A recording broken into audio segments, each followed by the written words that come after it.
UIU authority আমাদেরকে বলেছিল যে তারা আমাদের সমস্ত দাবি দাওয়াগুলো মেনে নিবে, যৌক্তিক যে দাবি দাওয়াগুলো আছে তারা সেগুলো মানে নেই।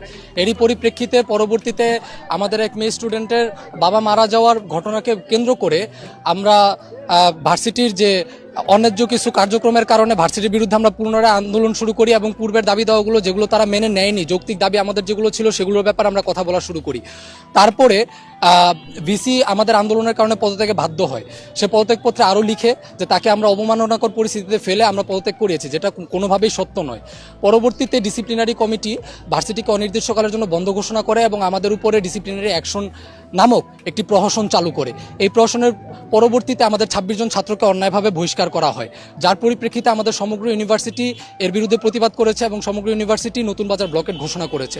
ব্লকেটের শুরুতে আজকে আমাদের ব্লকেট পরিস্থিতিতে শুরুতে পুলিশ আমাদের উপর লাঠিচার্জ করে, আমাদের এক নারী শিক্ষার্থীর উপরে তারা ম্যানহোলের উপরে ফেলে তার উপরে হেনস্থা করে, তাকে বুট দিয়ে তাকে পাড়ায় এবং আরও অবমাননাকর পরিস্থিতি সৃষ্টি করে পুলিশ। আমাদের উপরে তারা লাঠিচার্জ করে। বৈঠকে আমাদের এডিসি স্যার এসেছিলেন। বৈঠকে এডিসি স্যার আমাদের সাথে কথাবার্তা বলতেছিলেন। তখন সেক্ষেত্রে তিনি ট্রাস্টিস বোর্ডের সামনে আমাদেরকে তিনি বললেন যে আপনারা বহিষ্কার আদেশ প্রত্যাহার করেন এবং 4 বছর পরে তারা যে টেস্টিমোনিয়াল পাবে সেক্ষেত্রে যদি কারো ব্যাপারে কোনো অভিযোগ থাকে সেটি উল্লেখ করতে পারেন। তো আমার মনে হয় এডিসি স্যার এখানে তাদেরকে একটি ব্ল্যাঙ্ক চেক দিয়ে দিচ্ছেন, যাতে করে আমাদের ছাত্রদের ভবিষ্যৎটা অন্ধকার হয়ে যায়, ভবিষ্যৎটা নষ্ট হয়ে যায়, যেটা আমরা কোনোভাবেই চাই না। আমরা বর্তমানে চাচ্ছি আমাদের 26 জন ছাত্রের যে বহিষ্কার আদেশ আছে এটাকে নিঃশর্তভাবে প্রত্যাহার করতে হবে। আমাদের যতগুলো যৌক্তিক দাবি দেওয়া আছে ইউনাইটেড ইন্টারন্যাশনাল ইউনিভার্সিটিকে ব্যবসায়িক প্রতিষ্ঠান হিসেবে না তৈরি করে একটি শিক্ষার্থীবান্ধব প্রতিষ্ঠান হিসেবে তৈরি করতে হবে এবং আমাদের সকল যৌক্তিক দাবি দেওয়া মেনে নিতে হবে এবং অনতিবিলম্বে আমাদেরকে একটি নিশ্চয়তা দিতে হবে যেখানে তারা স্পষ্টভাবে বলবে আন্দোলনের সাথে যেসব শিক্ষার্থীরা জড়িত তাদেরকে কোনোভাবে তারা ক্রিমিনাল হিসেবে চিহ্নিত করবে না। তারা তাদেরকে অবশ্যই ভবিষ্যতের জন্য নিশ্চয়তা দিতে হবে, যাতে তারা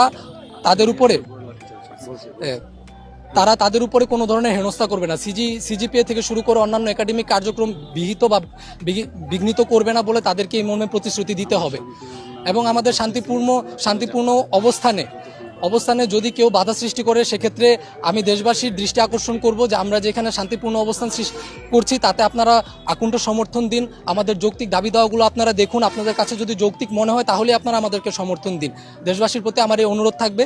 সেই সাথে যতক্ষণ না পর্যন্ত আমাদের যৌক্তিক দাবি দাওয়াগুলো পূরণ না হচ্ছে আমরা এখানে শান্তিপূর্ণভাবে অবস্থান কর্মসূচি চালিয়ে যাব, এই মর্মে আমি ঘোষণা দিচ্ছি। পুলিশের যে ন্যাক্কারজনক ঘটনাটি ঘটিয়েছে পুলিশ, আমাদের শিক্ষার্থীদের উপর তারা লাঠিচার্জ করেছে, প্রহার করেছে, নারী শিক্ষার্থীদের হেনস্থা করেছে, এই বিষয়ে পুলিশকে আমি ডিসিপ্লিনারি অ্যাকশন নিতে আহ্বান জানাচ্ছি এবং এই বিষয়ে একটি দৃশ্যমান ব্যবস্থা তাদের অবশ্যই নিতে হবে।